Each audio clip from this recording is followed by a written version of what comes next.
ஒரு காடு நல்ல மரம்லாம் செழிச்சு இருந்தது. அப்படிப்பட்ட காட்டில் ஒரு சாது இருந்தார். அவர் எப்படின்னா எப்போவும் ஒரு மரத்தடியில் உட்காந்துருப்பார். ஏன்னா அவருடைய இருப்பிடமே அதுதான். அவர் என்ன பண்ணுவார், 3 கல் வச்சுருந்தார்.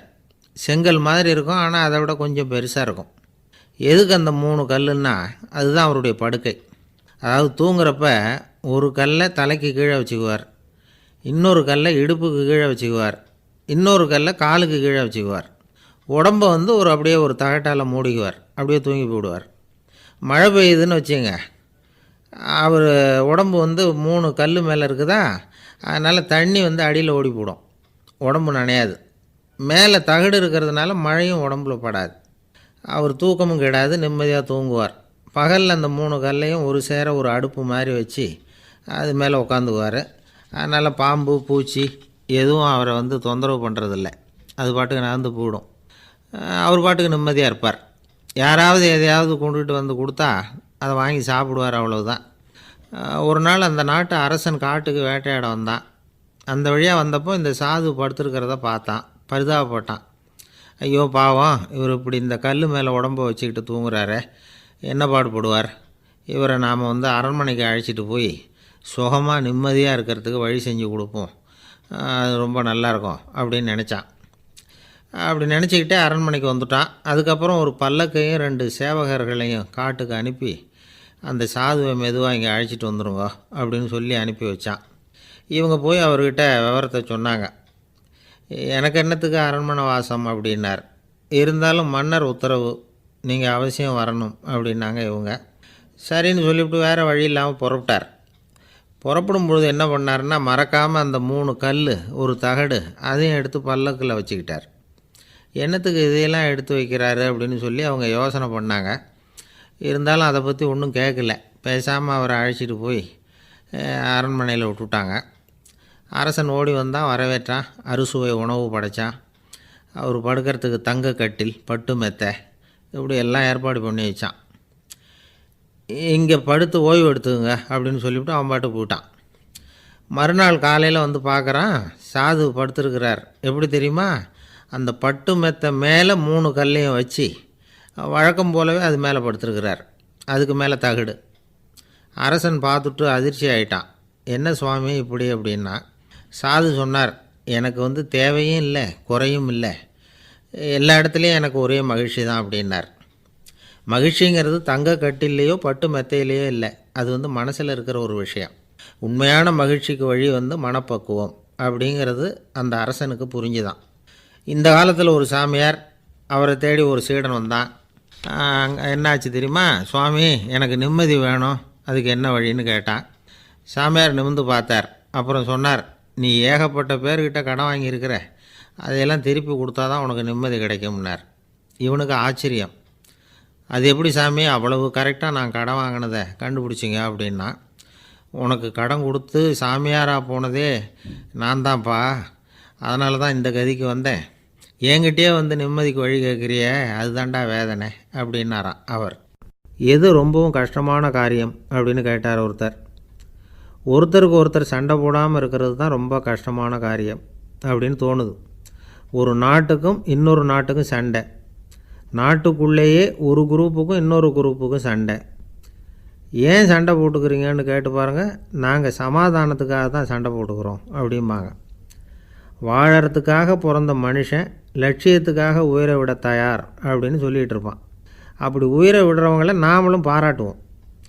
ஆனால் ஒன்றுமில்லாத விஷயங்களுக்கெல்லாம் சண்டை போடுறவங்களெல்லாம், அப்படிப்பட்டவங்களையும் சரி உயிரை விடுறவங்களையும் சரி என்னென்னு சொல்கிறது, யுத்தங்களாலேயும் சண்டைகளாலேயும் நாம் அடையிறது என்னங்கிறது ஒரு பக்கம் இருக்கட்டும், இழக்கிறது என்ன தெரியுமா, ஏராளமான உயிர்கள்.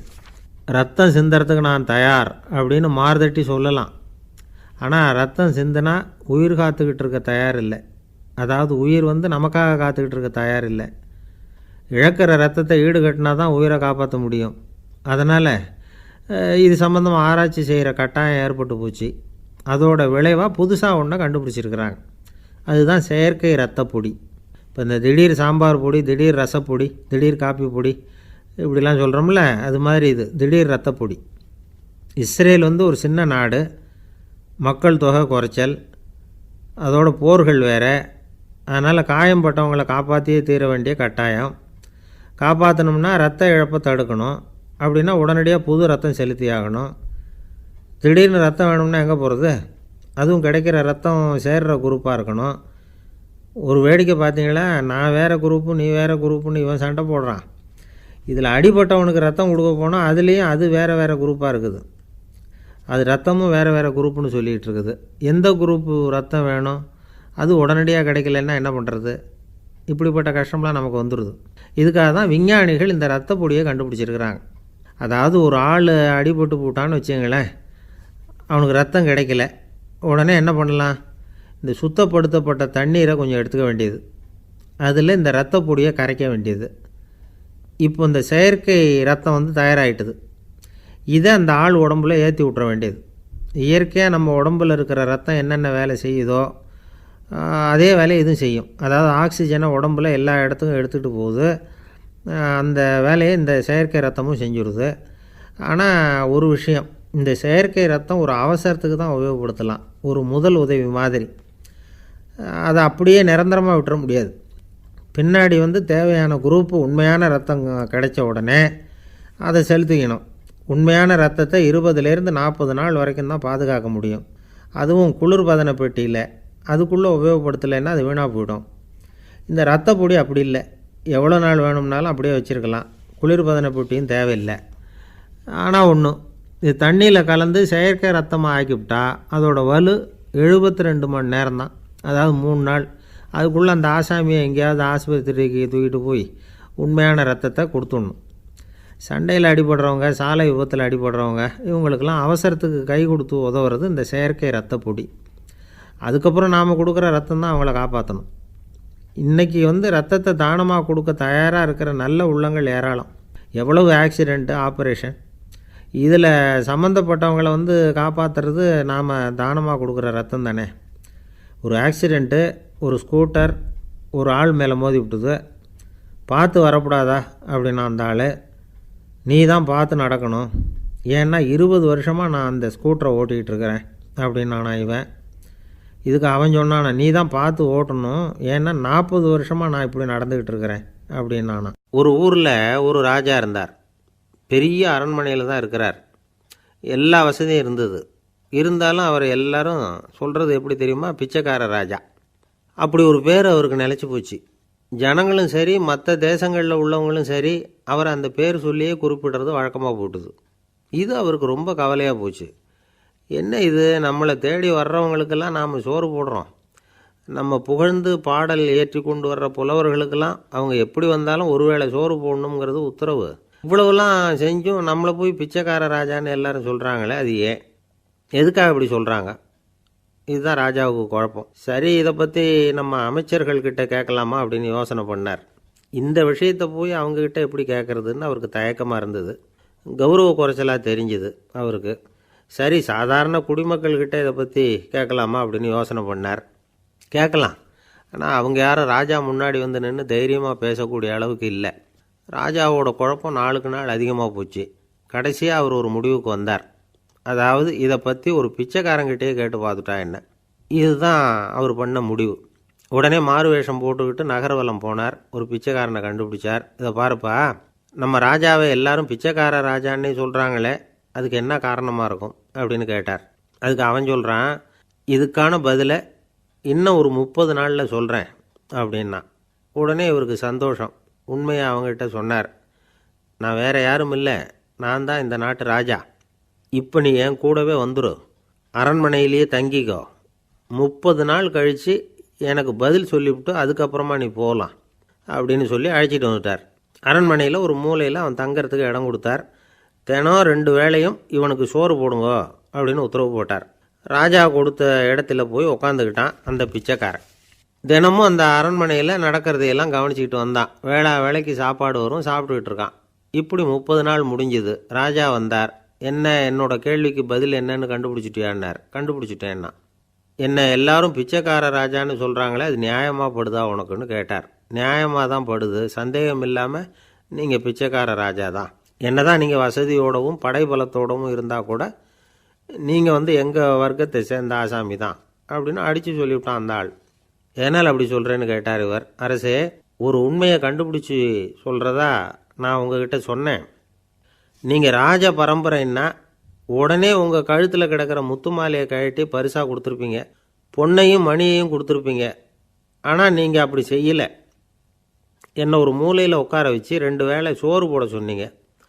உங்களை தேடி யார் வந்தாலும், யார் வந்து பாராட்டி பேசினாலும் அல்லது பிரச்சனைகளை சொன்னாலும் நீங்கள் செய்கிற ஒரே காரியம் சோறு போடுறது தான். பிச்சைக்காரனுக்கு சோறு மட்டும்தான் உலகம். உங்கள் விஷயத்துலேயும் நீங்கள் அப்படி தான் நினைக்கிறதாக தெரியுது. நல்லா கவனிங்க. எந்த ஒரு பிரச்சனைக்கும் சோறு தான் முடிவுன்னு நினைக்கிறீங்க பாருங்கள். நீங்கள் சந்தேகமில்லாத எங்களை சேர்ந்த ஆள் தான் அப்படின்னு விட்டான் அந்த பிச்சைக்காரன். அதுக்கப்புறம் தான் அந்த ராஜா தன்னுடைய தவறுகளையெல்லாம் தேர்த்திக்கிட்டாராம். பசின்னு வர்றவங்களுக்கு சோறு தான் போடணும், அது தப்பு இல்லை. பாராட்ட வர்றவங்களுக்கெல்லாம் சோத்தையே போட்டு அனுப்புனா இப்படி தான் பேர் வரும். எனக்கு தெரிஞ்ச ஒருத்தர் தினமும் யாராவது ஒருத்தரை தன் வீட்டுக்கு அழைச்சிட்டு போவார், சாப்பாடு போட்டு அனுப்புவார். முன்னறிவிப்பு இல்லாமல் திடீர்னு ஒரு விருந்தாளியோட வீட்டில் போய் இவர் நிற்கிறது வழக்கம். அந்த அம்மாவும் இவருக்காக தயார் பண்ணி வச்சுருந்ததை இவர் அழைச்சிட்டு வந்திருக்கிற விருந்தாளிக்கு போட்டுருவாங்க. விருந்தாளி சாப்பிட்டுட்டு போனதுக்கப்புறம் இவர் மனைவிகிட்ட உனக்கு சிரமம் வேணாம் அப்படின்னு சொல்லிவிட்டு பக்கத்தில் உள்ள ஒரு ஹோட்டலுக்கு போய் காசு கொடுத்து சாப்பிட்டுட்டு வந்துடுவார். பல நாள் இப்படி நடக்கும். ஒரு நாள் அவரை தனியாக கூப்பிட்டுக்கிட்டு போய் ஏன் இப்படி பண்ணுறீங்கன்னு கேட்டோம். அதுக்கு அவர் சொல்கிறாரு, எங்கள் வீட்டு சாப்பாட்டிலேருந்து தப்பிக்கிறதுக்கு எனக்கு வேறு வழி எதுவும் தெரியல சார், அதனால தான் இப்படி பண்ணிகிட்ருக்கிறேன் அப்படின்னார் ரொம்ப பரிதாபமாக. ஒருத்தன் எப்படி நடந்துக்கிறாங்கிறத வச்சு தான் அந்த ஆள் எப்படிங்கிறத நாம் முடிவு பண்ணுறோம். ஆளுமைன்னு சொல்கிறோம்ல, அதுக்கு சூழ்நிலைகளை ஆளுகின்ற தன்மை அப்படின்னு விளக்கம் கொடுக்குறார் ஒரு உளவியல் நிபுணர். சரி, ஒரு மனிதனுடைய ஆளுமையை உருவாக்குகிற விஷயங்கள் என்னென்ன? பிறப்பு, வளர்க்கப்பட்ட விதம், படிப்பு, நண்பர்கள், சமுதாயம், இப்படி நிறைய உண்டு. ஆளுமையின் அடிப்படையில் சில மனநோய்கள் உண்டாகுது. அதெல்லாம் என்னென்னங்கிறத தெரிஞ்சு வச்சுக்கிட்டோம்னா நம்ம கூட இருக்கிறவங்கள அடையாளம் கண்டுபிடிக்கிறதுக்கு அது ரொம்ப உபயோகமாக இருக்கும். ஃப்ரெனாய்டு ஆளுமை அப்படின்னு ஒன்று. இந்த கோளாறு உள்ளவங்க எப்படி இருப்பாங்க தெரியுமா? அதிக உணர்ச்சி, சந்தேகம், பொறாமை இதெல்லாம் அதிகமாக இருக்கும். வளைஞ்சு கொடுக்க மாட்டாங்க. அடுத்தவங்களோட இணக்கமான உறவு இருக்காது. அவங்க செய்கிற தப்புக்கெல்லாம் அடுத்தவங்களை குறை சொல்லிகிட்டு இருப்பாங்க. இது ஒரு ரகம். அடுத்தது ஸ்கிசாய்டு ஆளுமை அப்படின்னு சொல்கிறாங்க. இந்த கோளாறு உள்ளவங்க அடுத்தவங்களோட பழக கூச்சப்படுவாங்க. சின்ன வயசுலேயே இது ஆரம்பமாயிடுது. பகல் கனவுலேயே சஞ்சரிப்பாங்க. அவங்களுடைய விரோதம், கோபம் இதை கூட வெளியில் காட்டிக்க முடியாமல் இருப்பாங்க. இவங்களுக்கு அகமுகம், பிரச்சனைகள்லேருந்து ஒதுங்கி எதுலேயும் ஈடுபாடு இல்லாதவங்களாக இருப்பாங்க. இப்படி ஒரு ரகம். அடுத்தது சைக்ளோதமிக் ஆளுமை அப்படின்னு சொல்கிறாங்க. அது என்னென்னா, உணர்ச்சிகளில் ஏற்றத்தாழ்வு அதிகமாக இருக்குமா. சில சமயம் பார்த்தா மகிழ்ச்சியாக இருப்பாங்க, சில சமயம் சோகமாக உட்காந்துருப்பாங்க. அவங்க மனநிலைக்கு தகுந்த மாதிரி சமூக நிகழ்ச்சிகளில் பங்கெடுத்துக்குவாங்க. இன்னொரு வகை என்னென்னா எண்ணப்பீடிகை ஆளுமை அப்படின்னு பேர் வச்சுருக்கிறாங்க. அதுக்கு இவங்களுக்கெல்லாம் கரெக்டாக இருக்கணும், எல்லாம் சட்டத்திட்டம் எதுலேயும் ஒரு ஒழுங்குமுறை, இப்படி எதிர்பார்க்குற மனோபாவம். இவங்க எதிர்பார்ப்புக்கும் வரன்முறைக்கும் மற்றவங்க கட்டுப்படணும்னு நினைப்பாங்க. இந்த நிலைமை நீடித்தா என்ன ஆகும் தெரியுமா? அலைக்கழிக்கிற எண்ணங்கள் திரும்ப திரும்ப ஒரே செயலை செய்ய தூண்டுற மன தளர்ச்சிக்கு ஆளாயிடுறாங்க. அடுத்தது ஹிஸ்டீரியா ஆளுமை. சின்ன விஷயத்தையெல்லாம் பெருசுப்படுத்தி நாடகமாக்குற நடிகர்கள் இவங்க. உணர்ச்சி அதிகம் உள்ளவங்க. இவங்க மன எழுச்சியில் பக்குவமின்மை, குழந்தைத்தனம், முதிர்ச்சியின்மை எல்லாம் இருக்கும். தன்னலம் மிக்க குணம். பிறர் தன்னை மட்டுமே கவனிக்கணும்னு நினச்சி செயல்படுறது, இதெல்லாம் இவங்க அடையாளம். அடுத்த ரகம் எப்படின்னா வளர்ச்சியற்ற ஆளுமைன்னு சொல்கிறாங்க. அடுத்தவங்களோட இணங்கி போக முடியாதவங்க, அறிவு, மன எழுச்சி, சமூக உறவு இதில் எல்லாம் போதுமான வளர்ச்சியையும் நிறைவையும் பெற முடியாதவங்க. இவங்களால வாழ்க்கையில் முன்னேற முடியாது. பிச்சைக்காரங்க, குற்றவாளிகள், இவங்ககிட்டெல்லாம் இது மாதிரியான ஆளுமை அதிகமாக இருக்குமா. அடுத்தது என்னென்னா சோர்வு உடைய ஆளுமை. எதுலேயும் உற்சாகம் இல்லாமல் சோர்ந்து போயிருப்பாங்க. அதுக்கெல்லாம் நமக்கு வலிமை இல்லைப்பா அப்படின்னு சொல்லிகிட்டு இருப்பாங்க. சின்ன விஷயங்களுக்கெல்லாம் அதிர்ச்சி அடையிறது, வாழ்வின் சுவையை அனுபவிக்க முடியாதவங்க. இன்னொரு ரகம் இது கொதித்தெழும் ஆளுமைங்கிறாங்க. எதுக்கு எடுத்தாலும் ஆத்திரம், குரோதம், வன் செயல் இதிலெல்லாம் ஈடுபாடு, இப்படி உள்ளவங்க. நத்தை வகை ஆளுமை அப்படின்னு ஒன்று. அடுத்தவங்க மேலே விரோதம் இருக்கும், அடிக்கணுங்கிற எண்ணம் இருக்கும். ஆனால் அதை அப்படியே வெளியில் காட்டாமல் அதே சமயம் அமைதியான முறையில் வெறுப்பை வெளிக்காட்டுற ரகம். இவங்கெல்லாம் பேசாமல் கம்முன்னு இருந்துக்கிட்டே நினச்சதை நிறைவேற்றிக்கிடுவாங்க. முன்ஜாக்கிரதை ஆளுமை அப்படின்னு ஒரு ரகமாக. பாதுகாப்பின்மை, சந்தேகம், முழுமையின்மை, அறவேக்காட்டுத்தனம் இந்த மனப்போக்கு அதிகமாக இருக்கிறதுனால அகம்பாவம், பிடிவாதம், எச்சரிக்கை எல்லாம் அளவுக்கு மீறி இருக்கும். இதுவரைக்கும் நாம் பேசிக்கிட்டு இருந்த ஆளுமை பண்புகள் அளவுக்கு அதிகமாக போயிட்டுதுன்னா ஆளுமை கோளாறுகள் ஏற்படும். அதன் அடிப்படையில் மனவியாதிகள் வருமா. அதனால் இணக்கமான எல்லாரும் விரும்புகிற இயல்பான ஆளுமையை பெறுவதற்கு நாம் முயற்சி செய்யணும் அப்படிங்கிறது மனோதத்துவ நிபுணர்களுடைய ஆலோசனை. ஒருத்தர் ஒரு மனோதத்துவ டாக்டரை தேடிட்டு வந்தாராம். டாக்டர், எனக்கு மனசில் ஏதோ வியாதி, ஆளுமை கோளாறு, அதாவது எனக்கு சீக்கிரமாக செத்து போனால் தேவையில்லைன்னு தோணுது அப்படின்னாராம். உடனே அந்த டாக்டர், சரி அப்படின்னா இங்கே இருங்க, நான் வைத்தியம் பார்க்குறேன் அப்படின்னாராம். ஆஃபீஸை முடிஞ்சு வீட்டுக்கு போகிற சமயத்தில் ஒருத்தர் கடைக்கு போய் ஸ்வீட் வாங்கினார். சரி, வீட்டுக்கு பிள்ளைங்களுக்கு தான் வாங்கிட்டு போகிறார் அப்படின்னு மற்றவங்க நினச்சாங்க. அவர் அப்படி செய்யலை. அந்த இடத்துலையே பொட்டலத்தை பிரித்தார். திருட மாதிரி அப்படியே சுற்றி ஒரு தரம் பார்த்துக்கிட்டார். யாரும் தெரிஞ்சவங்க இல்லைங்கிறத முடிவு பண்ணிவிட்டு அவசரமாக அதை அப்படியே போட்டு முழுங்கிவிட்டு கையை தொடச்சிக்கிட்டு நல்ல பிள்ளை மாதிரி நடந்து போக ஆரம்பிச்சிட்டார். அவர் யாருன்னா, அவரோட பிரச்சனை எல்லாருக்கும் தெரியாது, சில பேருக்கு தான் தெரியும். அதாவது அவர் உடம்பில் சர்க்கரை இருக்குதுன்னு டாக்டர் சொல்லிவிட்டாராம். அதனால் வீட்டில் சர்க்கரையே இவர் கண்ணில் காட்டுறதில்ல. அதனால் இவர் யார் கண்ணிலையும் படாமல் இப்படிப்பட்ட வேலைகள்லாம் செய்கிறது வழக்கம். யாருக்கும் தெரியாமல் இப்படி ஸ்வீட்டை வாங்கி சாப்பிட்டுட்டு அவர் பாட்டுக்கு போயிடுறது. இப்படிப்பட்டவங்களுக்கெல்லாம் கொஞ்சம் ஆறுதலான தகவல் இன்றைக்கி. அது என்னென்னா, நாம் சாப்பிட்ற சர்க்கரைக்கும் நம்ம உடம்பில் உள்ள சில கோளாறுகளுக்கும் அப்படி என்ன தான் சம்மந்தம் இருக்குது. இதை பற்றி சமீபத்தில் சில ஆராய்ச்சிகள்லாம் நடந்திருக்குது. ஏன்னா சர்க்கரைன்னாவே விஷம் மாதிரி அதை பார்க்குறவங்களும் சில பேர் உண்டு. சின்ன பிள்ளைங்களுக்கு வயத்தில் பூச்சி உண்டாகிறதுலேருந்து பெரியவங்களுக்கு நீரிழிவு வர்ற வரைக்கும் எல்லாத்துக்கும் சர்க்கரை தான் காரணம்னு சொல்லிகிட்டு இருக்கிறோம். ஆனால் அந்த அளவுக்கு பயப்பட வேண்டிய அவசியம் இல்லை அப்படின்னு சொல்கிறாங்க. சர்க்கரை வியாதி, இருதய நோய், பித்த நீர்ப்பை நோய், இதெல்லாம் சில நோய்கள்லாம் நாம் சாப்பிட்ற சர்க்கரைக்கும் தொடர்பு இருக்குன்னு நினைக்கிறோம். ஆனால் அப்படி சம்பந்தம் உண்டுங்கிறதுக்கு போதுமான அளவுக்கு ஆதாரம் இல்லை அப்படிங்கிறாங்க ஆராய்ச்சியாளர்கள். ஒரே ஒரு சம்பந்தம் தான் உறுதியாக இருக்குதான். அதுவும் இந்த பல் சிதைவு அப்படின்னு இருக்கு இல்லையா, அந்த சர்க்கரை சாப்பிட்றதுக்கும் இந்த பல் சிதைவுக்கும் சம்பந்தம் இருக்குது அப்படிங்கிறத மட்டும் உறுதியாக சொல்கிறாங்க. சர்க்கரைன்னா நாம் சாப்பிட்ற ஜீனி மட்டும் இல்லை, பழம், காய்கறி, பால், தேன் இப்படி எல்லாத்துலேயும் அது இருக்குது. கேரட்டு கொடுக்குற சத்தில் 88% சர்க்கரை, ஆப்பிள் கொடுக்குற சக்தியில் 95% சர்க்கரை. இது ஜீனி சர்க்கரை, இது ஆப்பிள் சர்க்கரை அப்படிங்கிற வித்தியாசம்லாம் உடம்புக்கு கிடையாது. ரெண்டுமே உடனடியாக சக்தி கொடுக்குது. ஒரு ஸ்பூன் சர்க்கரையில் 16 கலோரி தான் சத்து இருக்குது. அதிகமாக சர்க்கரை சாப்பிட்டா நீரிழிவு வந்துருங்கிறது தப்பான ஒரு அபிப்பிராயம்.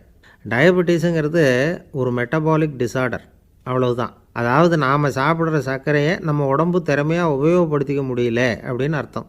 அதனால தான் அதிகமாக இனிப்பு வேணாம்னு சொல்கிறோம். ஏற்கனவே உடம்பால் முடியாத ஒன்றை மறுபடியும் அது தலையில் சுமத்தி அதிகமாக வேலை வாங்க வேணாமே அப்படிங்கிறதுக்காக தான். ஆகாரத்தில் அதிகமாக சர்க்கரை இருந்தால் அதனால் உடனே சர்க்கரை வியாதி வந்துடும்ங்கிறதுக்கு விஞ்ஞான ரீதியாக போதுமான ஆதாரம் இல்லை. அதனால் எப்போவாவது அதிகமாக ஸ்வீட்டு சாப்பிட்டுட்டா, ஐயோ அதிகமாக சாப்பிட்டோமோ, என்ன பண்ண போகுது தெரியலையே அப்படின்னு நினச்சி மனசை போட்டு குழப்பிக்க வேண்டியதில்லை. பொதுவாக எதுவுமே அதிகமாக வேண்டாம், எல்லாம் சீராக இருந்தால் போதும். நீரிழிவுங்கிறது புதுசாக வந்துட்ட ஒரு நோய் இல்லை, ரொம்ப காலமாகவே இருக்கிற ஒன்று தான். நம்ம முன்னோர்கள் இதை மதுமேகம் அப்படின்னு சொல்லுவாங்க. அதை கட்டுப்படுத்துறதுக்கு அவங்களே சில வழிமுறையை சொல்லி வச்சுருக்கிறாங்க. அது என்னென்னா வேறு ஒன்றும் இல்லை, இந்த பாவக்காய், முள்ளங்கி, அருகம்புல், அவ்வளவுதான். வெள்ளை முள்ளங்கி இருக்குல்ல, அதை வாரத்துக்கு 3 நாள் சாப்பிட்டுக்கிட்டு வாங்க. நூலுக்கோல் ரொம்ப நல்லது. இல்லைன்னா முள்ளங்கி சாறு 1 ounce சாப்பிட்டுட்டு வரலாம். ரத்தத்தில் சேர்கிற சர்க்கரை அளவை இதெல்லாம் கட்டுப்படுத்துது. சிறுநீரில் காணப்படுகிற சர்க்கரை அளவையும் சமநிலைப்படுத்துது. தினமும் ஆகாரத்தில் கோதுமை, கேழ்வரகு, வெந்தயம், கருவேப்பிலை, சோயாபீன்ஸ் எது கிடைக்குதோ சேர்த்துக்கலாம். இப்படிலாம் செஞ்சுக்கிட்டு வந்தால் அப்புறம் வீட்டுக்கு தெரியாமல் கடையில் போய் நின்றுக்கிட்டு ஸ்வீட் வாங்கி திருட்டுத்தனமாக சாப்பிட வேண்டிய அவசியமே உங்களுக்கு வராது. 2 ஆசாமிகள் கடற்கரையில் உட்காந்து சாவகாசமாக பேசிக்கிட்டு இருந்தாங்களாம். ஒருத்தர் சொன்னார், இன்னொருத்தருக்கு தெரியாமல் ஸ்வீட்டு சாப்பிட்றதே எப்பவும் இடைஞ்சல் தான் சார்.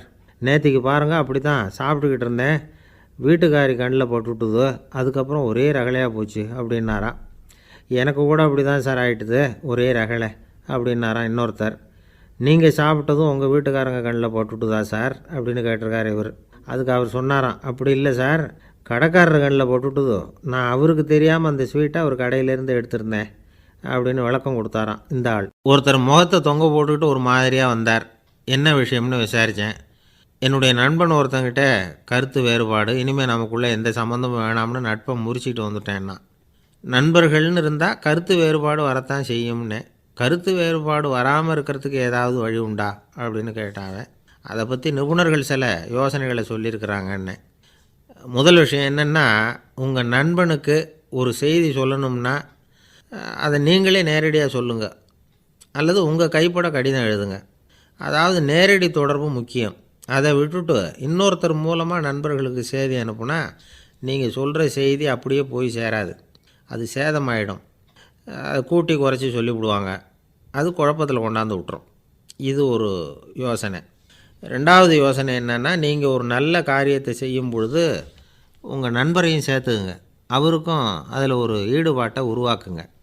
மூணாவது யோசனை, நம்ம பக்கத்தில் இருக்கிற நண்பர் மகிழ்ச்சி அடைகிற மாதிரி ஏதாவது செய்யணும். சின்ன சின்ன செயல்களாக இருந்தாலும் பரவாயில்ல, அவர் நமக்கு எதுவும் செய்யலையே, நாம் எதுக்கு செய்யணும் அப்படின்னு நினச்சிக்கிட்டு இருக்கக்கூடாது. நாலாவது யோசனை என்னென்னா, உங்களுக்கு ஒரு பிரச்சனையா அல்லது உங்கள் நண்பருக்கு ஒரு பிரச்சனையா, எதுவாக இருந்தாலும் 2 பேரும் சேர்ந்து உட்காந்து ஆலோசனை பண்ணுங்கள். நம்ம யோசனையும் கேட்கப்படுதே அப்படிங்கிற நினைப்பே அவருக்கு ஒரு மன நிறைவை உண்டாக்குமா. ஐந்தாவது யோசனை, உங்கள் நண்பர் ஏதோ ஒரு காரியத்தை செய்கிறார், நீங்கள் உடனே அவசரப்பட்டு நீ செய்கிறது தப்புன்னு தீர்ப்பு சொல்லக்கூடாது. அவர் அதை செய்கிறதுக்கான நியாயங்கள் எவ்வளவோ இருக்கும், அதை புரிஞ்சுக்கிறதுக்கு முயற்சி பண்ணணும். ஆறாவது யோசனை, உங்கள் நண்பர் என்ன சொன்னாலும் அதை பொறுமையாக கேளுங்க. அவர் சொல்கிறத புரிஞ்சுக்கணும், அவர் சொல்ல விரும்புகிறத புரிஞ்சுக்கணும், அவர் சொல்ல முடியாமல் தவிக்கிறதையும் புரிஞ்சுக்கணும். இப்படி 3 விதமாகவும் அவரை புரிஞ்சுக்கிட்டு அதுக்கு தகுந்த மாதிரி செயல்படணும். ஏழாவது யோசனை என்னென்னா, உங்கள் நண்பர் உங்ககிட்ட ஏதோ ஒரு கருத்தை சொல்கிறார், அது உங்களுக்கு பிடிக்கல, அதுக்காக உடனே நீ சொல்கிறது சரியில்லை, நான் ஒத்துக்க மாட்டேன் அப்படின்லாம் மறுத்துக்கிட்டு இருக்கக்கூடாது. அவர் சொல்கிறத கேட்கணும், பொறுமையாக சிந்திக்கணும், அதுக்கப்புறம் பதில் சொல்லணும். இப்படிலாம் நடந்துக்கிட்டால் நண்பர்களுக்குள்ள கருத்து வேறுபாடு வர்றதுக்கு வாய்ப்பே இருக்காது அப்படின்னு வல்லுநர்கள் தொகுத்து சொல்லியிருக்கிறாங்க இந்த யோசனைகளை.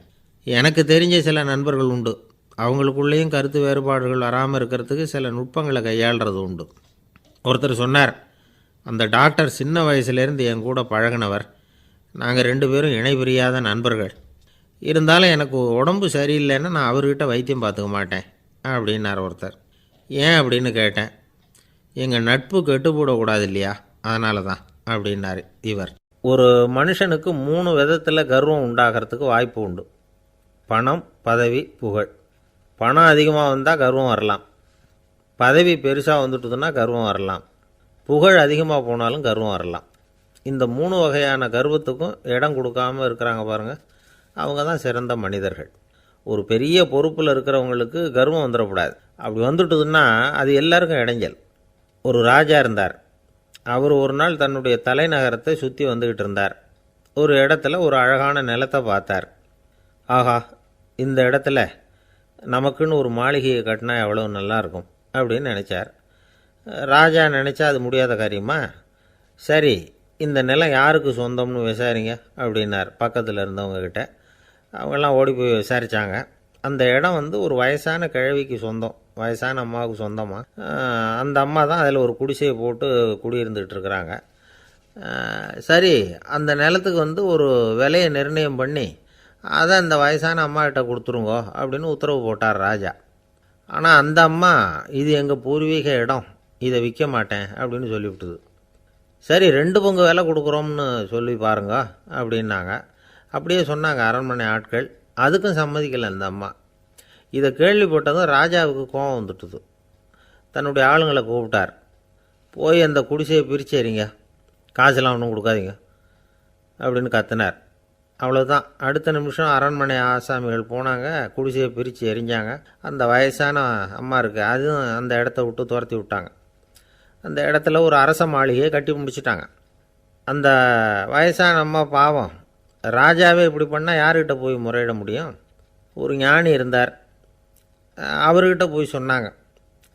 அவர் இவங்க சொன்னதை கேட்டு மனசில் வச்சுக்கிட்டார். ஒரு நாள் அந்த ராஜாவே இந்த ஞானியை கூப்பிட்டார். புதுசாக ஒரு மாளிகை கட்டியிருக்கிறேன், வந்து பாருங்கன்னு. சரின்னு சொல்லி இந்த பெரியவர் ஒரு நாள் இந்த மாளிகைக்கு போனார். சும்மா போகல, ஒரு கழுதையையும் ஓட்டிகிட்டு போனார். கொஞ்சம் சாக்குகள், வெத்து சாக்கு, அதையும் எடுத்து கழுதை முதுகில் போட்டு கழுதையை ஓட்டிகிட்டு போகிறார். ராஜா பார்த்தார்.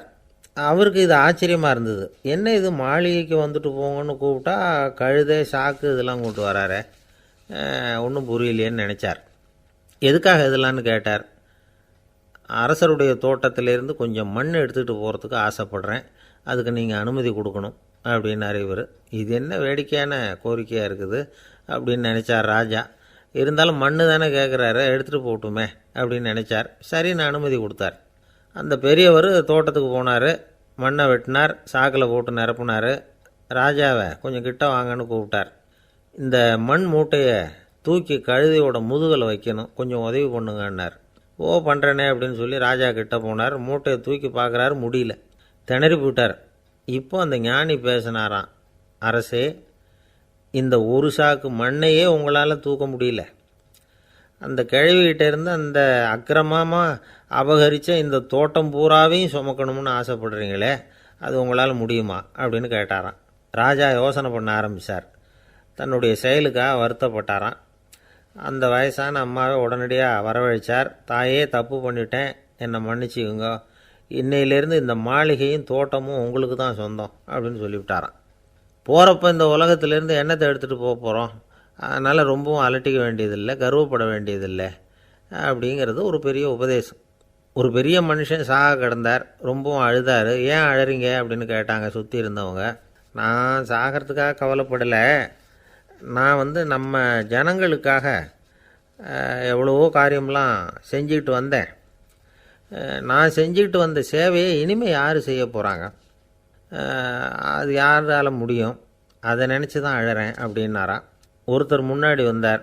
அதுக்காக நீங்கள் கவலைப்படாதீங்க, உங்கள் சேவையை தொடர்ந்து செய்கிறதுக்கு என்ன மாதிரி இளைஞர் பட்டாலும் தயாராக இருக்குது, இருந்தாலும் எங்கள் கவலை என்னென்னா அப்படின்னு இழுத்தார். என்ன சொல்லுங்கன்னு கேட்டார் அவர். நீங்கள் இது வரைக்கும் என்ன சேவை செஞ்சுக்கிட்டு வந்தீங்க, அதுதான் எங்களுக்கு இன்னமும் புரியாத புதிராக இருக்குது அப்படின்னாராம் அவர். இந்த காலத்து புள்ள ஒருத்தன் தன்னோட அப்பாவை பார்த்து சொன்னான், அப்பா, நான் உனக்கு உதவி செய்யலாம்னு நினைக்கிறேன், என்ன உதவி செய்யணும்னு சொல்லு அப்படின்னா. நீ சும்மா இருந்தால் அதுவே எனக்கு செய்கிற பெரிய உதவிடா அப்படின்னார் அப்பா. சும்மா இருக்கிறதும் ஒரு உதவி தான், அது மாதிரி மௌனமும் ஒரு சமூக சேவை தான் அப்படிங்கிறார் காஞ்சி பெரியவர். நமக்கு 5 புலன்கள் இருக்குது, மெய், வாய், கண், மூக்கு, செவி. இந்த 5லேயும் அதிகப்படியான வேலை எதுக்குன்னு நினைக்கிறீங்க? வாய்க்கு தான். ஏன்னா அதுக்கு 2 வேலை. இப்போ கண்ணுக்கு பார்க்குறது மட்டும்தான் வேலை, காதுக்கு கேட்குறது மட்டும்தான் வேலை, மூக்குக்கு வாசனை அறியறது தான் வேலை, உடம்புக்கு உணர்றது மட்டும்தான் வேலை. ஆனால் வாய் அப்படி இல்லை, அதுக்கு 2 வேலை, சாப்பிட்றதும் அதுதான், பேசுகிறதும் அதுதான். அதாவது வாய் ஒன்று தான் கர்மேந்திரியமாகவும் இருக்குது, ஞானேந்திரியமாகவும் இருக்குது அப்படின்னு சொல்லுவாங்க. சாப்பாட்டில் உட்காந்தா எந்தெந்த ஆகாரம் என்னென்ன ருசின்னு அறிவிக்கிற வேலையும் செய்யுது. சபையில் உட்காந்தா பாடுறது, பேசுறது, சிரிக்கிறது, இது மாதிரியான வேலையும் செய்யுது. இன்னொரு வித்தியாசம், கண்ணு, காது, மூக்கெல்லாம் ஸ்ட்ரெயின் பண்ணிக்கிட்டு வேலை செய்கிறதில்ல. ஒரு ரோஜா பூ பார்த்தா உடனே மூக்கு அப்படியும் இப்படியும் அசைய ஆரம்பிக்கிறதில்ல. ஒரு சங்கீதத்தை கேட்ட உடனே காது ஆட ஆரம்பிக்காது. ஆனால் வாய் அப்படி இல்லை, அது பேசினாலும் சரி சாப்பிட்டாலும் சரி அசைஞ்சு தான் ஆகணும். ஆக மற்றதை விட வாய்க்கு வேலை ஜாஸ்தின்னு தெரியுது. சாப்பிட்றது, பேசுறது அப்படின்னு 2 காரியம் அதுக்கு. இப்படி 2 காரியம் இருக்கிறதுனால அது 2ஐயும் பாதியாக குறைச்சிக்கணுங்கிறது கடவுள் அபிப்பிராயமாக இருக்கணும் அப்படிங்கிறார் காஞ்சி பெரியவர். ஆனால் இப்போ நாம் அப்படியே நடந்துக்கிறோம், அதுக்கு நேர்மாறாக நடந்துக்கிறோம். நாம் சாப்பிட்றதும் அதிகம், பேசுகிறதும் அதிகம், 2 வேலையையும் தேவைக்கு அதிகமாகவே செய்கிறோம். வாய் தான் ரொம்ப ஓவர் ஒர்க்குடு. அதுக்கு ஓய்வு கொடுத்தா உடம்பும் நல்லாயிருக்கும், உலகமும் நல்லாயிருக்கும். மௌன விரதம் இருக்கிறதெல்லாம் எதுக்காக நினைக்கிறீங்க? இதுக்காக தான். இந்த காலத்தில் மௌனமாக இருக்கிறவங்கெல்லாம் மகத்தான தொண்டு செய்கிறாங்க அப்படின்னு தான் சொல்லணும். சத்தம் அதிகமாக போய் தான் சவுண்டு பொல்யூஷன் வருது. அது மட்டும் இல்லை, மௌனமாக இருந்தால் சண்டை சச்சரவே வராது. மௌனம் கலக நாஸ்தி. ஆக இதுவும் ஒரு சமூக சேவை தான். நமக்கு தான் வாய் இருக்குதேங்கிறதுக்காக வசமாக சாப்பிட்றதும் தப்பு, வளவளன்னு பேசுகிறதும் தப்பு. ஒரு கருத்தை சொல்கிறதுக்கு ஒரே ஒரு சொல்லு போதும் அப்படின்னு இருக்கும்பொழுது 2 சொற்களை செலவு பண்ணாதே. எவ்வளவு சொன்னாலும் அதனால் ஒரு பயனும் விளையாது அப்படின்னு தெரிய வருமேயானால் அந்த ஒரு சொல்லையும் விரயம் பண்ணாதே அப்படிங்கிறார் ஒரு அறிஞர். எல்லா குணங்கள்லேயும் மௌனம்தான் சிறந்தது அப்படிங்கிறார் ஒருத்தர். மௌனமாக இருக்கிறது மூலமாக மற்றவர்கள் குறைகளை நம்மளால் தெரிஞ்சிக்க முடியும். அதே சமயத்தில் நம்மக்கிட்ட இருக்கிற குறைகளை மற்றவங்களுக்கு தெரியாமல் மறைச்சிக்கவும் முடியுங்கிறார் அவர். உண்மைதானே? ஒரு பெரிய மேடை பேச்சாளர், பொது வாழ்க்கையில் 25 வருஷ காலமாக ஈடுபட்டிருக்கிறவர். அவர் மனைவி ஒரு நாள் சொன்னாங்க, எங்கள் வீட்டுக்காரர் 25 வருஷ காலமாக பொது வாழ்வில் ஈடுபட்டிருந்தா கூட இந்த மாதம் 10ஆம் தேதியிலேருந்து தான் மக்களுக்கு சேவை செய்ய ஆரம்பிச்சிருக்கார் அப்படின்னு நாங்கள் ரொம்ப பெருமையாக. 10ஆம் தேதிக்கு அப்படி என்ன விசேஷம் அப்படின்னு கேட்டோம். அன்னையிலேருந்து தான் அவர் மேடையில் பேசுகிறத நிறுத்தினார் அப்படின்னாங்க அந்த அம்மா. ஒரு நண்பர் அவசரமாக என்கிட்ட ஓடி வந்தார். அப்புறம் சொன்னார், என்னால் நம்பவே முடியல சார், என் பையனை அப்படி அப்படின்னு சொல்லி ஆச்சரியப்பட்டார். உங்கள் பையன் அப்படி என்ன தான் செஞ்சுட்டான் அப்படின்னு கேட்டேன். என்னால் முடியாத ஒரு காரியத்தை அவன் செஞ்சுட்டான் சார் அப்படின்னார். அது என்னன்னு தான் சொல்லுங்களேன். என்ன 5ஆவது வகுப்பில் அவன் ஒரே தடவையில் தேறிட்டான் சார், அதாவது ஒரே அட்டம்ப்டில் பாஸ் ஆகிருக்கான் அப்படின்னார் மூச்சு வாங்க. கஷ்டப்பட்டு பரீட்சை எழுதுனது அவன், இவருக்கு ஏன் மூச்சு வாங்குது? நம்மால் செய்ய முடியாத ஒரு காரியத்தை இன்னொருத்தர் செய்யும் பொழுது அது நமக்கு ஆச்சரியமாக இருக்குது. சர்க்கஸ் பார்க்குறோம், ஒருத்தர் அந்த இடத்துல தொங்குறார், அது நமக்கு ஆச்சரியம். ஏன்னா அது நம்மால் முடியாத காரியம். நம்மால் முடியாத ஒன்றை அடுத்தவர் எளிதாக செய்யும் பொழுது நாம் மருள்வது இயற்கை. இதை தான் தொல்காப்பியம் மருட்கை அப்படின்னு சொல்லுது. இந்த வியப்பு இருக்குதே, இது 4 வகையில் ஏற்படுறதாக தொல்காப்பியம் சொல்லுது. அது என்ன 4 வகை? முதல் வகை எப்படின்னா புதுமையான அரிய செயல்களை செய்கிறது. 2வது வகை என்னென்னா பெரும் செயல்களை செய்கிறது. 3வது வகை என்னென்னா மிக நுட்பமான செயல்களை செய்கிறது. 4வது வகை என்னென்னா ஆக்கம் தரும் செயல்களை செய்கிறது. புதுமை, பெருமை, சிறுமை, ஆக்கமோடு மதினம் சாலா மருட்கை 4 அப்படிங்கிறது தொல்காப்பியம். இன்றைக்கி விஞ்ஞானம் புதுசு புதுசாக எதையோ கண்டுபிடிக்குது. ஆரம்பத்தில் அது ஆச்சரியமாக இருக்குது, அப்புறம் அது நமக்கு பழகி போடுது. வானொலி பெட்டி புதுசாக வந்தப்போ ஒரு பெட்டி பேசுதுங்கிறது எவ்வளோ பெரிய ஆச்சரியம். இப்போ யாரும் அதை ஆச்சரியமாக பார்க்குறதில்ல. மதினம் சாலா மருட்கை அப்படின்னு ஒரு சொற்றொடர் வருது பாருங்கள், அதில் கருத்தாழம் உண்டு. எதை பற்றியும் போதுமான அளவு புரிந்து கொள்ளாத போது ஒருத்தர் ஆச்சரியப்படுறார். புரிந்து கொண்ட பிறகு ஆச்சரியம் மறைஞ்சு போடுது. மிக நுட்பமான செயல்களும் நம்ம ஆச்சரியப்பட வைக்கும். ஒரு அரிசியில் ஒரு திருக்குறள் எழுதி காட்டுறாங்க, ஒரு முட்டை ஓட்டுக்குள்ளே ஓவியம் தீட்டி காட்டுறாங்க. கருங்கல் சிற்பங்களில் எவ்வளவு நுட்பமான வேலைப்பாடுகளை எல்லாம் பார்த்து ஆச்சரியப்படுறோம். இது மாதிரி ஆக்கப்பூர்வமான அரிய செயல்களை செய்கிறது கூட வியப்பை உண்டு பண்ணும். குப்பை கூலங்களை கூட வாழ்க்கைக்கு பயன்படுகிற பொருளாக மாற்றுகிறவர்கள் இருக்காங்க, அவர்களுடைய செயல் வியப்பு அளிக்குது. இடைக்காட்டு சித்தர் பாடின 30 நூலில் வர்ற ஒரு பாடல், ஆற்றல் பிறர் அறிதலின் அகம் கிளர்வு உறுதலின் கற்று அறி பாணர் கழுமிய கோடலின் தோற்றம் உருகவே போற்றல் சால் வியப்பே. ஒருத்தருடைய ஆற்றல் தெரியாமல் இருந்தது, அவருடைய அரிய செயலை பார்க்கும் பொழுது வியப்பாக இருந்தது, மனசுக்குள்ளே கிளர்ச்சி. பாவலர்கள் இவர்களுடைய புகழை பாடி மற்றவர்களும் தெரிந்து கொள்ளுமாறு செய்கிறார்கள் அப்படிங்கிறது தான் ஒரு யதார்த்தமான உண்மை. ஆக எல்லா வகையிலும் மக்கள் தங்களுடைய வாழ்க்கையில் முன்னேறுவதற்கான வழிகாட்டுகிற ஒரு மெய்ப்பாடு தான் வியப்புங்கிறது. இந்த காலத்தில் நம்ம எப்படியெல்லாம் ஆச்சரியப்பட வைக்கிறாங்க. ஒரு ஆளை பிடிச்சி ஜெயிலில் கொண்டு வந்தாங்க. ஜெயில் அதிகாரி அவனை ரொம்ப ஆச்சரியமாக பார்த்தாரான். இவன் கேட்டான், ஏன் சார் அப்படி பார்க்குறீங்க, நான் இப்போ இங்கே வர்றது உங்களுக்கு ஆச்சரியமாக இருக்குதா அப்படின்னு கேட்டிருக்கான். இதுக்கு ஜெயில் அதிகாரி சொல்லியிருக்கார், நீ இப்போ இங்கே வந்ததில் எனக்கு ஒன்றும் ஆச்சரியம் இல்லைப்பா, ஏற்கனவே நீ இங்கேருந்து விடுதலையாகி போய் 6 மாதம் ஆச்சு, இவ்வளவு லேட்டாக வர்றியே அதுதான் எனக்கு ஆச்சரியமாக இருக்குது அப்படின்னாராம். ஒருத்தர் ஒரு தவறு செஞ்சு விட்றாருன்னு வச்சுக்கோங்க, உடனே நீ செஞ்சது தவறு அப்படின்னு சொல்கிறது ஒரு வகை. அதுக்கு பதிலாக எது சரின்னு அவர் புரிந்து கொள்ள உதவி செய்கிறது இன்னொரு வகை. இந்த 2வது வகை இருக்குது பாருங்கள், நிர்வாக இயலில் இது ரொம்ப முக்கியம். அலுவலகத்தில் வேலை பார்க்குற ஒருத்தர் முக்கியமாக தெரிஞ்சுக்க வேண்டியது என்ன தெரியுமா? சக ஊழியர்கள்கிட்ட எப்படி பழகணும், மேலதிகாரிகள்கிட்ட எப்படி பழகணும், தனக்கு கீழே வேலை செய்கிறவங்கக்கிட்ட எப்படி பழகணும், வாடிக்கையாளர்கள்கிட்ட எப்படி பழகணும், இவங்க எல்லார்கிட்டையும் செம்மையான உறவை ஏற்படுத்திக்கிறது எப்படி, இதையெல்லாம் சொல்லிக் கொடுக்குற பாடம் தான் இன்டர் பர்சனல் ஸ்கில், திறமையான உறவு அப்படிங்கிறது. எந்த வேலையில் இருந்தாலும் சரி, இந்த உறவுகளை வளர்க்கும் திறன் உள்ளவங்க சீக்கிரம் முன்னுக்கு வந்துடுறாங்க. மற்றவங்க கிட்ட உறவை பலப்படுத்திக்கிறது எப்படி அப்படின்னு தெரிஞ்சுக்கிட்டோம்னா எந்த ஒரு தடையையும் சுலபமாக தாண்டி செய்கிற தொழிலில் முன்னுக்கு வந்துடலாம். ஹார்வர்டு பல்கலைக்கழகத்தில் ஒரு கணக்கெடுப்பு பண்ணி பார்த்தாங்களாம். பார்க்குற வேலையில் எது மாதிரி குணாதிசயம் உள்ளவங்க வேகமாக முன்னுக்கு வர்றாங்க அப்படின்னு தெரிஞ்சுக்கிறதுக்காக இந்த கணக்கெடுப்பு. வெவ்வேறு துறையில் வேகமாக முன்னுக்கு வந்திருக்கிற பல பேரை சந்தித்து இந்த சர்வேயை நடத்தியிருக்கிறாங்க. அவங்க கண்டுபிடிச்சி சொல்லியிருக்கிற உண்மை என்ன தெரியுமா? ஒருத்தர் ஒரு வேலையில் இருந்தால் அது சம்பந்தப்பட்ட சப்ஜெக்ட் பற்றிய அறிவு 35% இருந்தால் போதுமா. ஆனால் உறவுகளை வளர்க்கக்கூடிய திறன், இன்டர் பர்சனல் ஸ்கில்லு 65% வேணும். இப்படி உள்ளவங்க சீக்கிரம் முன்னுக்கு வந்துடுறாங்களாம். அதனால் ஒருத்தருக்கு வேலை சரியாக புரியலைன்னா கூட விவரமாக மற்றவங்கக்கிட்ட பழகிறது எப்படின்னு புரிஞ்சால் போதும், அவர் முன்னுக்கு வந்துடலாம்.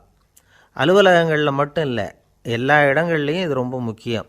வீட்டுக்குள்ளேயும் இது ரொம்ப முக்கியம், வீட்டுக்கு வெளியேயும் இது முக்கியம். அடுத்தவங்கக்கிட்ட பழகிறது எப்படிங்கிறத தெரிஞ்சிக்காதவன் வாழ்க்கையில் முன்னேற முடியாது.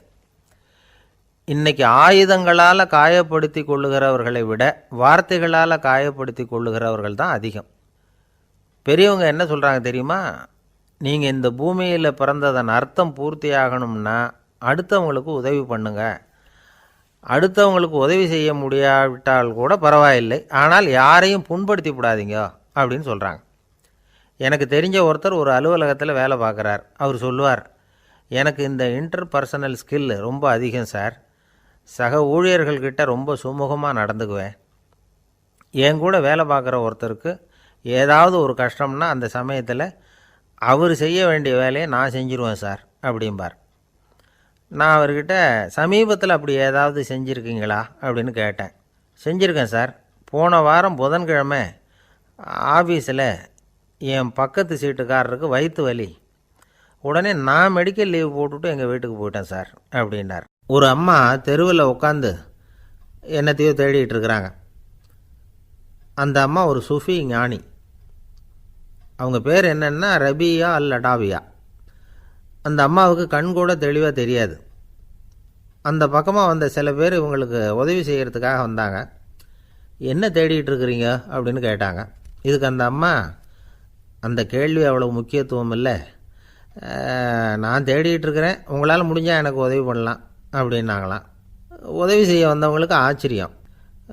எதை தேடுறோங்கிறது தெரியாமல் இப்படி ஏன் நேரத்தை செலவழிக்கிறீங்க? நாங்கள் எப்படி உங்களுக்கு உதவ முடியும்? எங்களுக்கு ஒன்றும் புரியலையே அப்படின்ட்டுருக்காங்க. சரி, உங்களை திருப்தி பண்ணுறதுக்காக சொல்கிறேன். ஒரு குண்டூசி தொலைஞ்சி போச்சு, அதை தேடுறேன் அப்படின்னாங்களாம் அந்த அம்மா. அதுக்கப்புறம் இவங்களும் சேர்ந்து தேட ஆரம்பிச்சிட்டாங்க. கொஞ்ச நேரம் ஆச்சு, ஒன்றும் கிடைக்கல. உதவி செய்ய வந்தவங்களும் அழுத்து போட்டாங்க. அப்புறம் கேட்டாங்க, பாருங்கம்மா, இது ரொம்பவும் பெரிய தெரு, அகலமான தெரு. அதனால் குறிப்பாக நீங்கள் எந்த இடத்துல அந்த குண்டூசியை தொலைச்சிங்க அதை சொல்ல முடியுமான்னாங்களாம். இதுக்கு அந்த அம்மா, நீங்கள் மறுபடியும் அர்த்தமில்லாத கேள்வியை கேட்குறீங்க, உங்கள் கேள்விக்கும் நான் தேடுறதுக்கும் என்ன சம்மந்தம்னாங்களாம். இதை கேட்டதும் அவங்க ஒரு மாதிரி ஆகிட்டாங்க. என்னம்மா நீங்கள் பைத்தியம் மாதிரி பேசுகிறீங்க அப்படின்னாங்களாம். சரி, உங்களை மறுபடியும் திருப்திப்படுத்துறதுக்காக சொல்கிறேன்.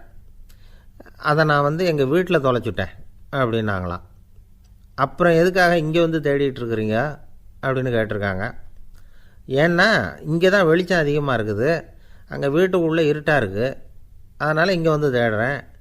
வெளிச்சம் உள்ள இடத்துல தானே தேட முடியும் அப்படின்னாங்களாம் அந்த ஞானி. இந்த கதைக்கு என்ன அர்த்தங்கிறத பெரியவங்க சொல்கிறாங்க. அதாவது இந்த தேடுதல்ங்கிறது ஒரு வியாதி. அது நம்ம சதா அலைய வைக்கும், பைத்தியமாக மாற்றுறதுக்கு முயற்சி பண்ணோம். ஒரு காலம் அது நிறைவு அடையவே அடையாது. வாழ்வுங்கிறது ஒரு புரிந்து கொள்ள முடியாத சதா இயங்கி கொண்டிருக்கிற ஒரு செயல். அதுக்கு ஆரம்பமும் இல்லை, முடிவும் கிடையாது. எதையோ தேடணும் அப்படிங்கிற உந்துதல் நமக்குள்ளே இருக்கும், ஆனால் குறிப்பாக எதை தேடிட்டு இருக்கிறோம் அப்படிங்கிறது புரியாது. அப்படி ஏதாவது ஒன்றை தேடி அடைஞ்சிட்றோம்னு வச்சுக்கோங்க, உடனே ஒரு அதிருப்தி வந்துடும். அதனால் வாழ்க்கைங்கிறது சலிப்பு நிறைந்தது அப்படிங்கிற எண்ணத்தை உண்டாக்கிக்கிறோம். ஒன்று அடைஞ்சதுக்கு அப்புறம் இன்னொன்று தேட ஆரம்பிச்சிருவோம். ஆக இந்த தேடல்ங்கிறது நாம் ஒன்று அடைஞ்சாலும் அடையாவிட்டாலும் தொடர்ந்து நடந்துக்கிட்டு தான் இருக்கும். இதுக்கு முடிவே கிடையாது. இந்த உண்மையை நாம் நல்லா புரிஞ்சுக்கணும் அப்படிங்கிறது பெரியவங்களுடைய கருத்து. ஏழையும் தேடுறான், பணக்காரனும் தேடுறான், நோயாளியும் தேடுறான், நோய் இல்லாதவனும் தேடுறான், அதிகாரம் உள்ளவனும் தேடுறான், அதிகாரம் இல்லாதவனும் தேடுறான், முட்டாளும் தேடுறான், அறிவாளியும் தேடுறான். ஆனால் யாரும் இதை தான் தேடி சாதிக்க போகிறோம், இதுதான் முடிவு அப்படின்னு திட்டவட்டமாக சொன்னதில்லை. ஒன்று அடைஞ்சதும் இன்னொன்று தேட ஆரம்பிச்சிடுறாங்க, அவ்வளோதான். அதாவது உங்களின் தேடுபவர் உங்கள் உள்ளேதான் இருக்கிறார், அவரை தேடி கண்டுபிடியுங்கள். இதுதான் ஞானிகள் நமக்கு சொல்லுகிற ஒரு ஆலோசனை. நம்மால் ஒருத்தன் ஜெயிலில் இருந்தான். இன்னொரு கைதி அவனை பார்த்து கேட்டான், ஏன்பா உன்னை பார்க்குறதுக்கு வெளியிலேருந்து யாருமே இங்கே வர்றது இல்லையே, உனக்கு சொந்தக்காரங்களே கிடையாதா அப்படின்னு கேட்டானான். ஏன் இல்லை, எனக்கு சொந்தக்காரங்க நிறைய பேர் உண்டு, அவங்க என்னை பார்க்க வராததுக்கு காரணம் வேற அப்படின்ட்டுருக்கான் இவன். என்ன காரணம்னு கேட்டான் அவன். அதுக்கு இவன் சொன்னானான், அதுக்கு என்ன காரணம்னா அவங்க எல்லாரும் இங்கே உள்ளேயே இருக்கிறாங்க அப்படின்னானா. ஒரு சீன தேசத்து அரசர் இருந்தார். அவருக்கு வயசாயிட்டுது. அவருக்கு அடுத்தபடியாக அவருடைய புள்ள பட்டத்துக்கு வரணும், ஆட்சி பொறுப்பை ஏற்றுக்கணும். ஒரு நல்ல தலைவனுக்கு இருக்க வேண்டிய பண்புகள்லாம் தன்னுடைய மகனுக்கு இருக்கணும்னு விரும்பினார் அந்த அரசர். அதனால் இளவரசனை பக்கத்தில் இருந்த ஒரு குரு கிட்ட அனுப்புனார். இளவரசன் அவர்கிட்ட போய் சேர்ந்தான். அந்த குரு என்ன பண்ணார் தெரியுமா, இவனை பார்த்து சொன்னார், இதை பாருப்பா, நீ என்ன பண்ணுற, இப்போவே பக்கத்தில் இருக்கிற காட்டுக்கு போ, நடு காட்டில் போய் ஒரு இடத்துல உட்காந்துக்கோ, அங்கே என்னென்ன சத்தம்லாம் உன் காதில் விழுதுன்னு கவனித்து கேளு, உன் காதில் விழுந்த ஓசைகள் என்னென்னங்கிறத என்கிட்ட வந்து சொல்லு, அதுதான் எனக்கு தெரியணும், உனக்கு வேலையும் அதுதான் அப்படின்னு சொல்லி அனுப்பி வச்சுட்டார். இளவரசன் காட்டுக்கு போனான். குரு சொன்னபடியே ஒரு இடத்துல உட்காந்து கவனித்து கேட்டான். அதுக்கப்புறம் குருக்கிட்ட திரும்பி வந்தான். என்னென்ன சத்தம்லாம் கேட்ட அப்படின்னு கேட்டார் குரு. குருவே, காட்டில் நான் பறவைகள் சத்தம்லாம் கேட்டேன், மிருகங்களின் ஓசையையும் கேட்டேன், இதை தவிர இடி மின்னல் மழை இதுகளோட சத்தத்தையும் கேட்டேன் அப்படின்னா. குரு யோசனை பண்ணார், நீ இன்னமும் சரியாக கேட்கல, அதனால் மறுபடியும் காட்டுக்கு போ, கொஞ்ச நாள் தங்கியிருந்து கேட்டுட்டு வா அப்படின்னார். இளவரசனுக்கு ஒன்றும் புரியல. இருந்தாலும் குருவின் கட்டளையாச்சே, மறுக்க முடியுமா? உடனே அவன் மறுபடியும் காட்டுக்கு போனான். ஒரு இடத்துல உட்காந்தான். கொஞ்ச நேரம் உன்னிப்பாக கவனித்து கேட்டான்.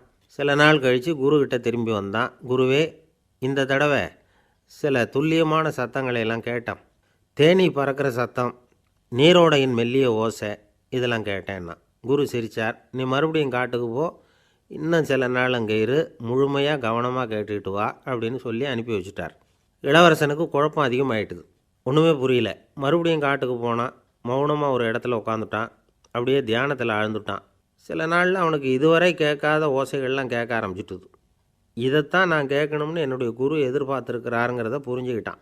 உடனே குருக்கிட்ட ஓடனான். குருவே, இந்த தடவை காதுகளுக்கு கேட்க முடியாத சில ஓசைகளை கூட என்னால் உணர முடிஞ்சுது. பூ மலருகிற ஓசை, சூரியனால் பூமி சூடாகிறப்போ எழுகிற ஓசை, காலை பனித்துளி இந்த புல்லுலாம் குடிக்கிற ஓசை, இது எல்லாம் என்னால் நல்லா கேட்க முடிஞ்சுது அப்படின்னா. குருவுக்கு இப்போ தான் திருப்தி ஏற்பட்டு தான். இளவரசனை பார்த்து சொன்னார், இதை பாருப்பா, இப்போ தான் நாட்டை ஆளுகிற தகுதி உனக்கு வந்திருக்குது அப்படின்னு சொல்லி அதுக்கு விளக்கமும் கொடுத்தாராம். எந்த அரசன் தன்னுடைய மக்களின் இதயம் பேசுகிற மௌன மொழியை, மௌன வார்த்தைகளை கேட்குறானோ அவன்தான் ஆள தகுதி உள்ளவன். எந்த அரசன் தன்னுடைய மக்களின் உணர்ச்சிகளை உண்மையாக உணர்றானோ அவன்தான் முதன்மையான அரசன்.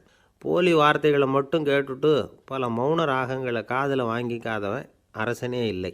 எந்த நாட்டில் எப்போ ஒரு அரசன் தன்னுடைய மக்களின் உணர்ச்சிகளை கேட்க மறுக்கிறானோ அன்னையிலேருந்தே அந்த நாடு அழிய தொடங்குது அப்படின்னு அர்த்தம். இதுதான் அந்த குரு இளவரசனுக்கு போதித்தது. வாயால் பேசுகிறத மட்டும் கேட்டு ஏமாறக்கூடாது, உணர்ச்சிகளையும் கேட்குறதுல தான் மனப்பக்குவம் உண்டாகும்.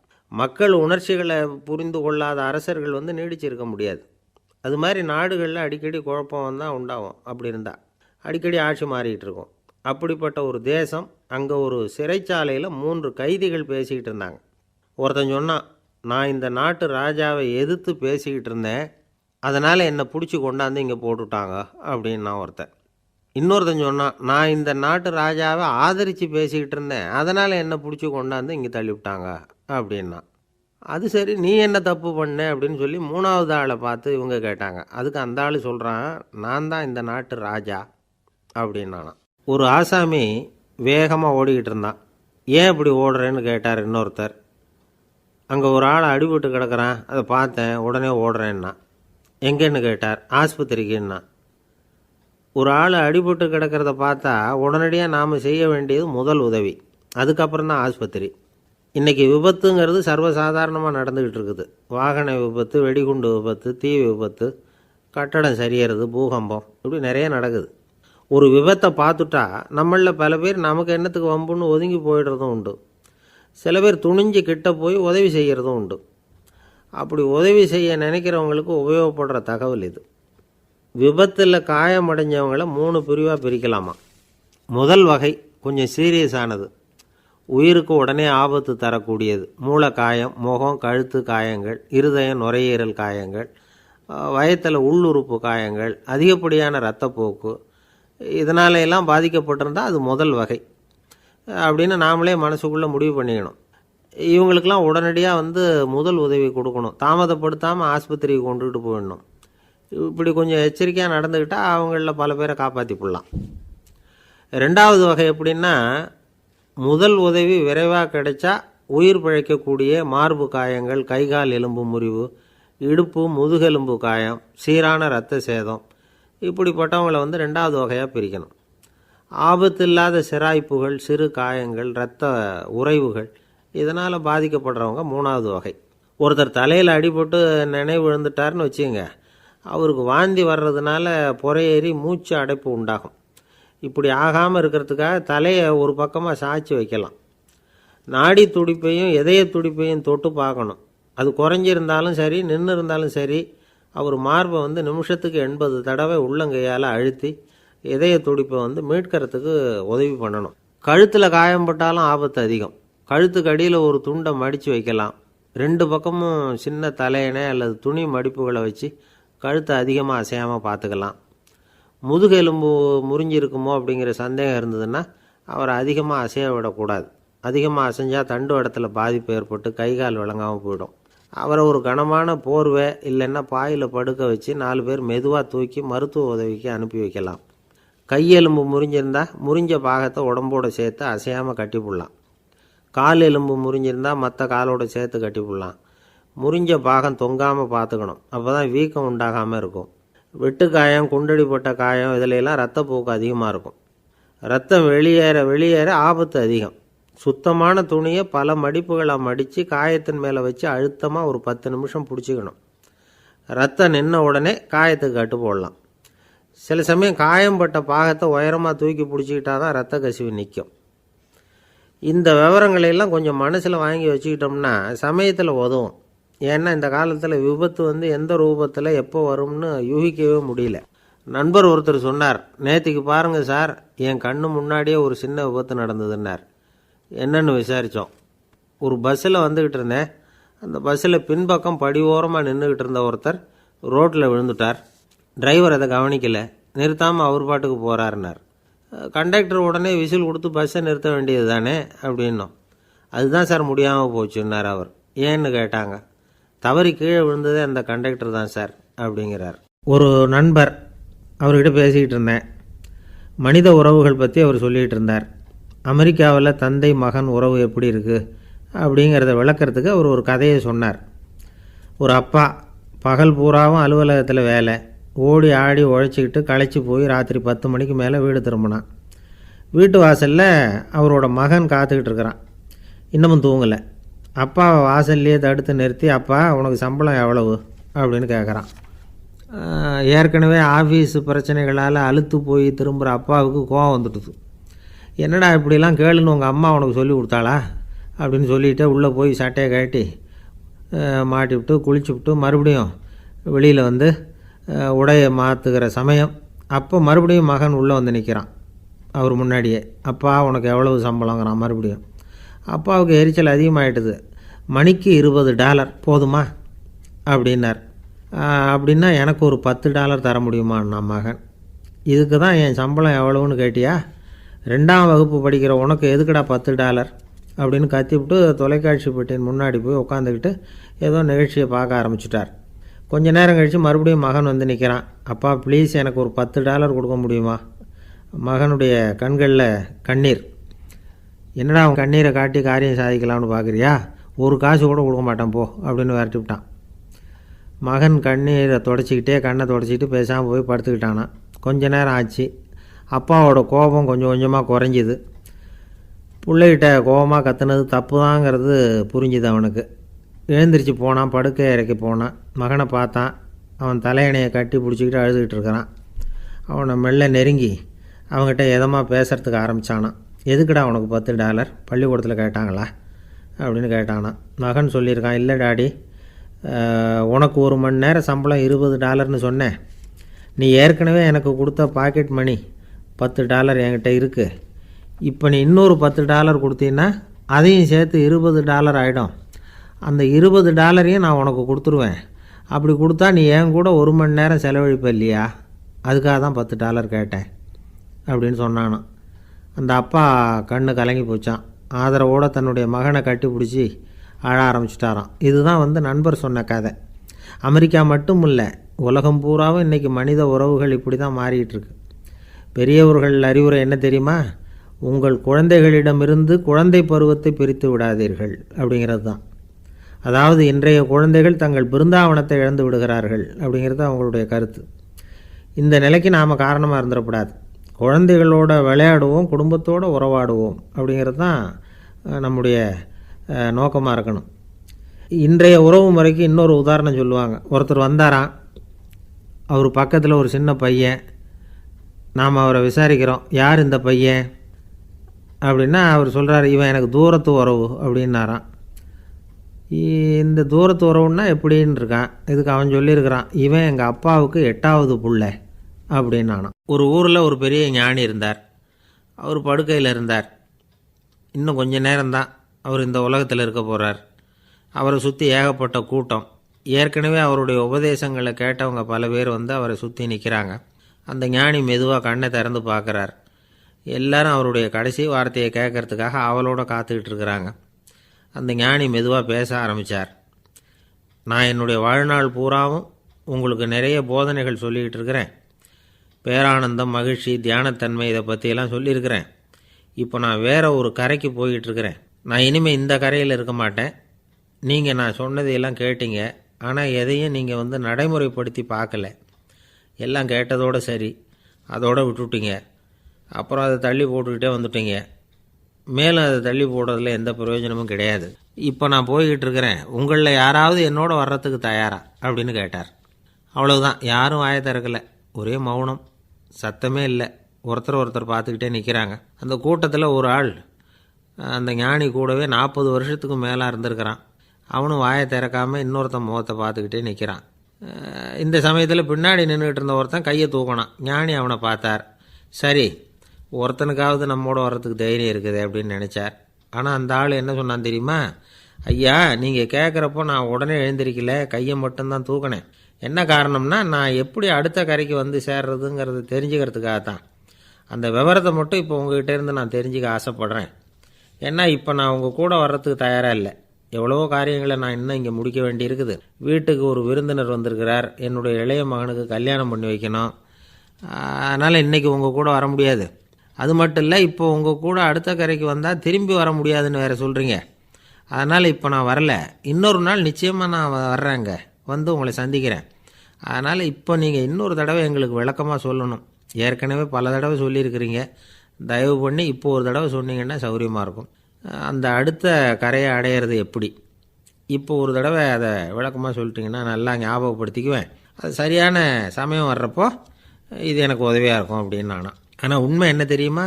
அந்த சரியான சமயம் வரவே இல்லை அப்படிங்கிறது தான் உண்மை.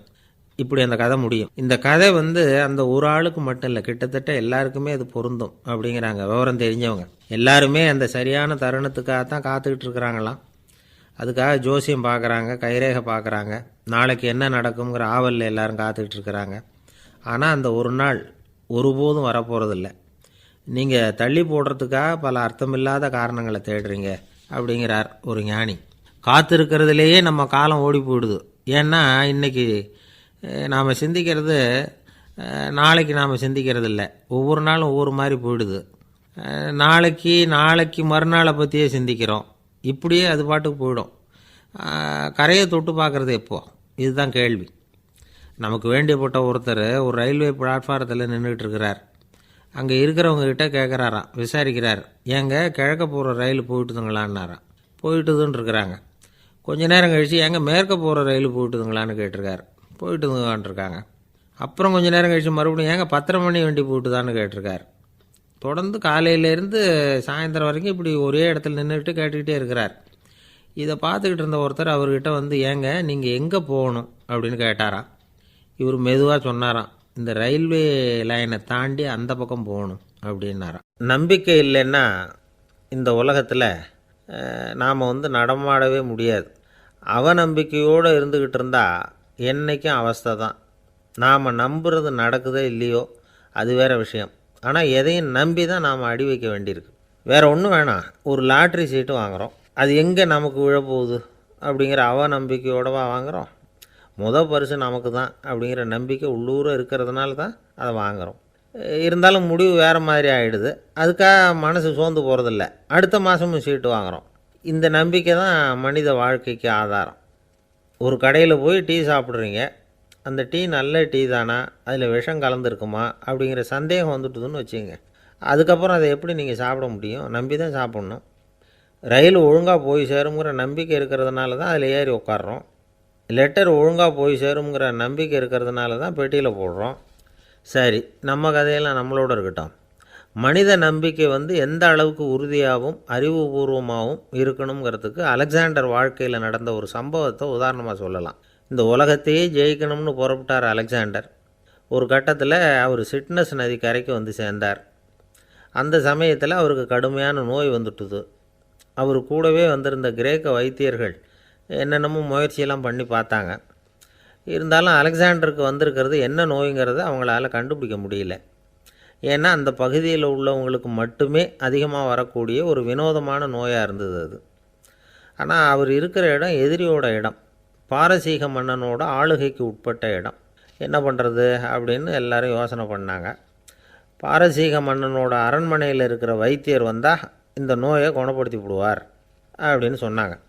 இருந்தாலும் எதிரியோட நாட்டில் இருக்கிற வைத்தியரை கூப்பிட்டு எப்படி நம்பி வைத்தியம் பார்க்க சொல்கிறது அப்படின்னு சொல்லி எல்லோரும் தயங்கினாங்க. ஆனால் அலெக்சாண்டர் தயங்கலை. பரவாயில்ல, அழைச்சிட்டு வாங்கன்னு விட்டார். உடனே அவரை போய் அழைச்சிட்டு வந்துட்டாங்க. அவர் வந்தார். அலெக்சாண்டர் உடம்பை பரிசோதனை பண்ணி பார்த்தார்.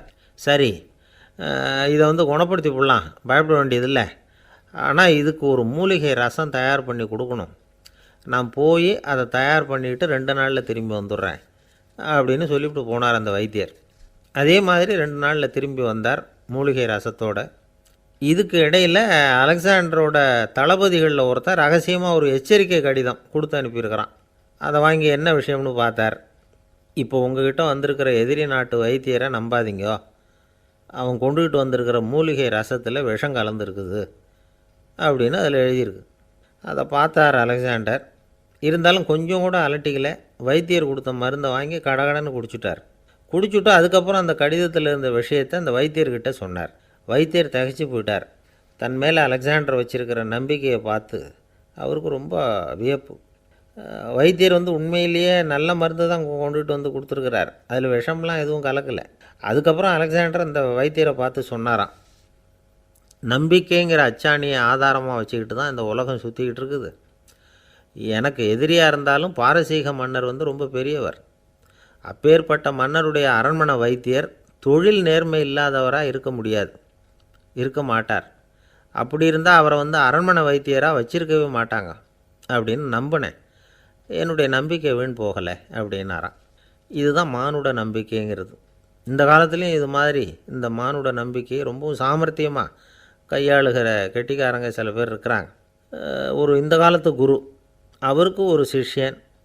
குரு முன்னாடி அந்த சிஷ்யன் ரொம்ப பணிவாக நின்று, குருவே, உங்கள் கையால் விஷத்தை கொடுத்தாலும் அதை வாங்கி மடமடன்னு குடிச்சிருவேன் அப்படின்னா. உன்னுடைய குரு பக்தியை மெச்சினேன் அப்படின்னார் குரு. அதுக்கு அந்த சிஷ்யன், அப்படி இல்லை குருவே, உங்கள்கிட்ட சிஷ்யனாக இருக்கிறத விட உங்கள் கையால் விஷத்தை வாங்கி குடிச்சு விட்றது ரொம்ப நல்லது, அதனால தான் அப்படி சொன்னேன் அப்படின்னா. ஒரு தீப்பெட்டியை பார்த்து கேட்டுதான், நாம் 2 பேரும் தானே உரசிக்கிறோம், ஆனால் நான் மட்டும் தீப்பிடிச்சி எரிஞ்சு போகிறேன், நீ அப்படியே இருக்கிறியே அப்படின்னு தான். அதுக்கு தீப்பெட்டி சொல்லியிருக்குது, உனக்கு தலையில் கணம் இருக்குது அதனால் அழிஞ்சு போகிறேன் அப்படின்னு தான். எப்படி இருக்குது பாருங்கள் இந்த பதில்.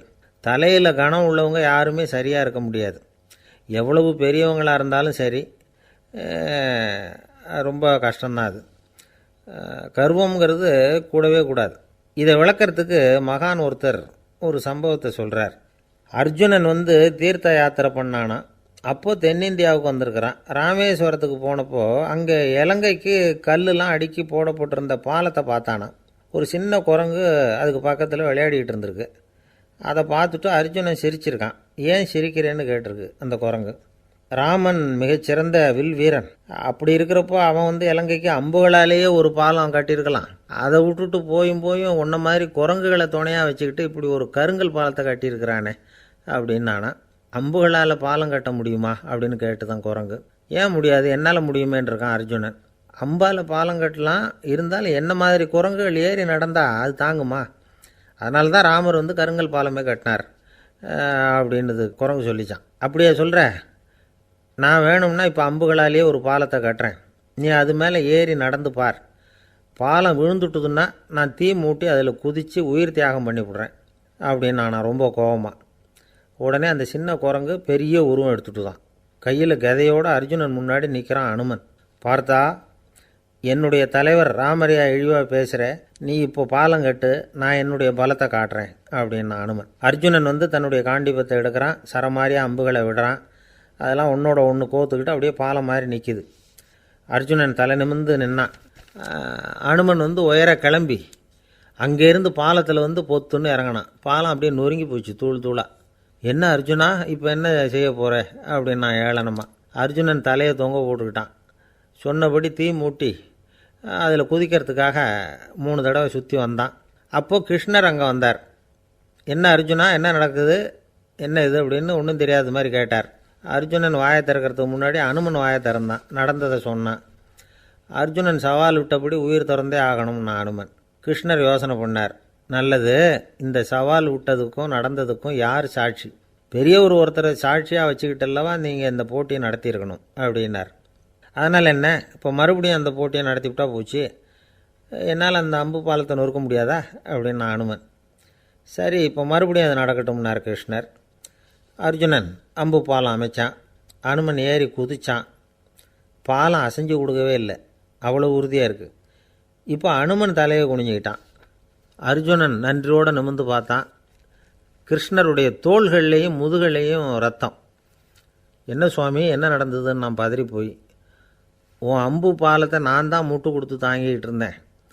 அனுமன் குதித்தப்போ என் மேலே ஏற்பட்ட காயங்கள் இவை.